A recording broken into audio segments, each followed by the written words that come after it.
get to this point of where my tone, it could be like a couple guitar players up there. At 74, Mick Mars has utterly shocked fans about Mötley Crüe, all the behind-the-scenes stuff. Best known as the co-founder and lead guitarist of Mötley Crüe, Mars, born Robert Alan Deal in 1951, has recently been pulled back into headlines as long-simmering tensions, health struggles, and legal battles reshape how fans interpret his legacy. What makes it even more striking is the contrast. A musician who spent decades standing in the background of chaos is now at the center of the loudest conversations surrounding the band he helped build. This is Mötley Crüe as you've never seen before. The silent architect of a rock empire, Robert Alan Deal, was born in 1951, and long before the world would know him as Mick Mars, his life already carried the weight of ankylosing spondylitis. This chronic inflammatory disease attacks the spine and gradually reduces mobility. It is not a sudden disruption, but a slow tightening force, fusing vertebrae over time. For Mars, it meant pain was a constant companion long before fame. By the time he reached adulthood, the condition had already begun to define his physical presence. He stood slightly rigid, movements measured, but he never stepped away from music. Instead, he moved through California's club circuit during the 1970s. Mars spent nearly 2 decades in shifting lineups and obscure groups, including acts like Whitehorse and other short-lived projects that never reached mainstream recognition. These were years of repetition, but they shaped something critical: a disciplined, almost surgical approach to guitar tone. Mars developed a dark, blues-rooted guitar sound, heavy on sustain and layer distortion, shaped by physical limitation as much as creative choice. He was not a flamboyant player in the traditional sense of late 70s rock excess. Instead, his style carried weight, density, and control. In 1981, that shift became concrete when Mars co-founded Mötley Crüe alongside Nikki Sixx, Tommy Lee, and later Vince Neil. The band formed in Los Angeles, California, at a time when the Sunset Strip was saturated with emerging hard rock acts fighting for attention. While the other members leaned into visual chaos, theatrical personas, and rapidly building media presence, Mars anchored the band musically and even played a role in shaping its identity, including contributing to the name Mötley Crüe, which was inspired by a phrase describing a motley-looking crew seen in earlier band discussions. As Mötley Crüe began to record and perform, Mars' role became increasingly defined in the studio rather than on stage spectacle. His guitar work formed the foundation of early recordings that would later define glam metal's commercial explosion. When Too Fast for Love was released in 1981, it introduced a raw, aggressive sound that reflected both the band's chaotic energy and Mars' grounded musical structure. What followed over the next decade was a rapid escalation. Albums like Shout at the Devil in 1983, Theater of Pain in 1985, and Dr. Feelgood in 1989 pushed the band into global recognition, selling tens of millions of records worldwide. However, Mars remained the least visible member of the group. The body that could no longer follow the stage by the time Mötley Crüe had already cemented their status as global rock heavyweights, the physical reality behind the guitarist's silhouette was becoming increasingly difficult to ignore. Mick Mars had been living with ankylosing spondylitis. Through the 1980s and 1990s, Mars pushed through the illness while Mötley Crüe toured extensively across North America, Europe, and Japan, performing in arenas filled with tens of thousands of fans. The physical strain of repeated travel, late-night shows, rapid stage setups, and back-to-back tour legs compounded the underlying condition. Ankylosing spondylitis progresses with time, and for Mars, the spine's gradual loss of flexibility meant that even basic movement on stage required careful adaptation. By the early 2000s, medical intervention became unavoidable. In 2004, Mars underwent major spinal surgery that included the implantation of metal hardware designed to stabilize his spine.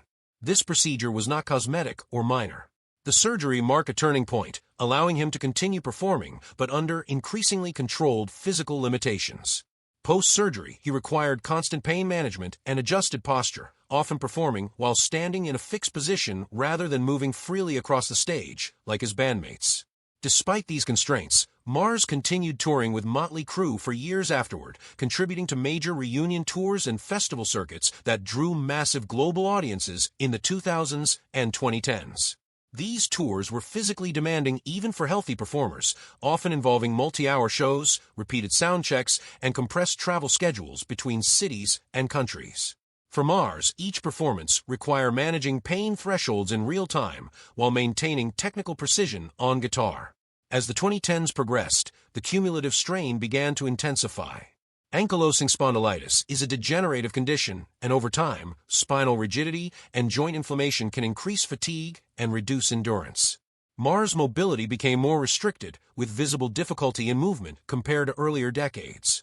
While he remained capable of delivering guitar parts with accuracy, the physical toll of sustained touring began to overshadow the experience of performance itself.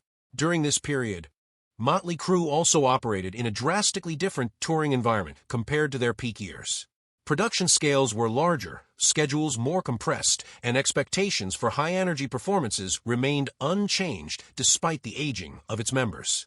The contrast between the demands of modern arena rock touring and Mars' medical reality created a growing imbalance that could no longer be ignored internally. Eventually, the cost of sustaining that pace became unsustainable.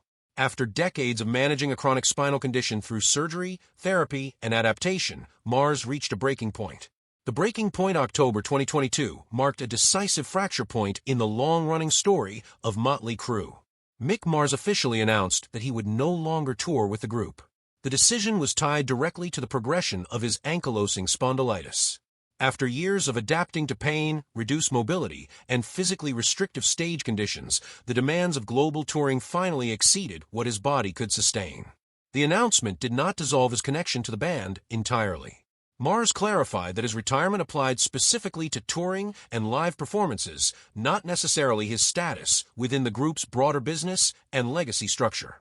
This distinction mattered because Mötley Crüe was not just a touring act, but also a long-established commercial entity built on catalog ownership, branding, and decades of recorded material.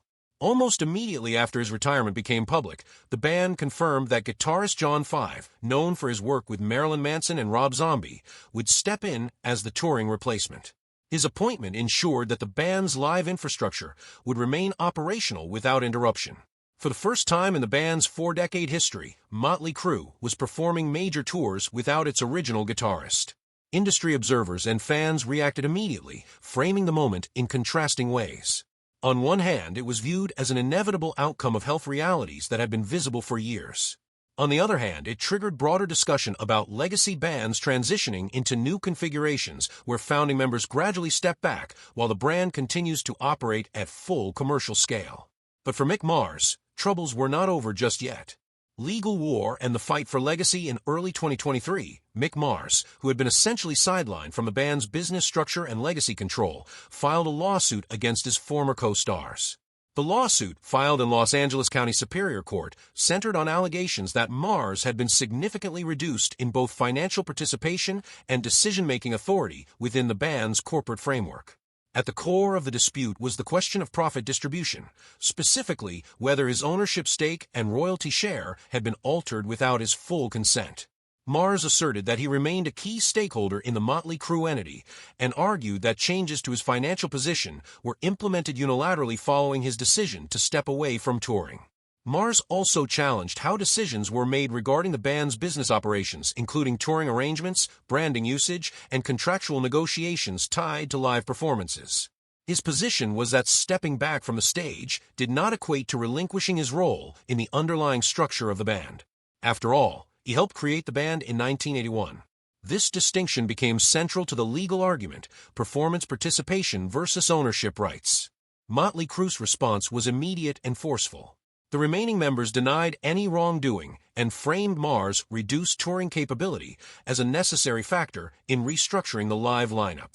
Their position emphasized his declining physical ability due to ankylosing spondylitis, a degenerative spinal condition that had required major surgery in 2004 and had increasingly limited his mobility in later years. The band maintained that adjustments to touring and business arrangements were made in line with operational necessity rather than exclusionary intent. As filings and counterstatements became public, the dispute rapidly expanded beyond private legal disagreement and into a widely reported entertainment industry conflict.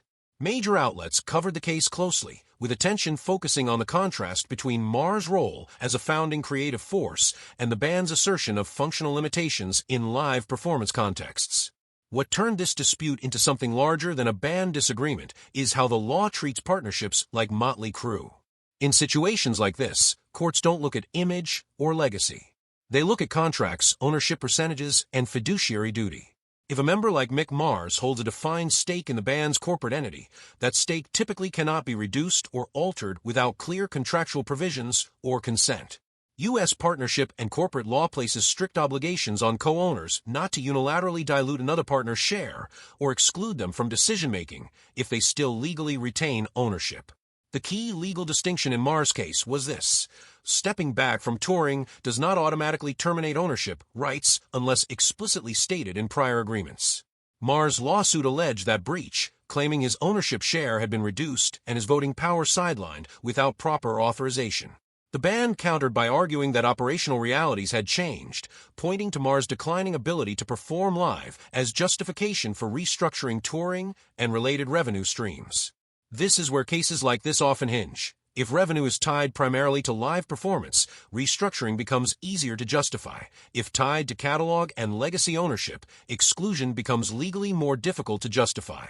The lawsuit never reached a dramatic courtroom verdict. Instead, both sides reached a private settlement. Reactions from within the rock and media world leaned noticeably in Mars' favor, especially among veteran musicians and commentators. Dee Snider publicly criticized the situation, calling it a sad way to treat a founding member, while Tracy Guns described it as a business decision that doesn't sit right with fans. But to truly understand why the lawsuit struck such a nerve, you have to look at Mötley Crüe's internal history.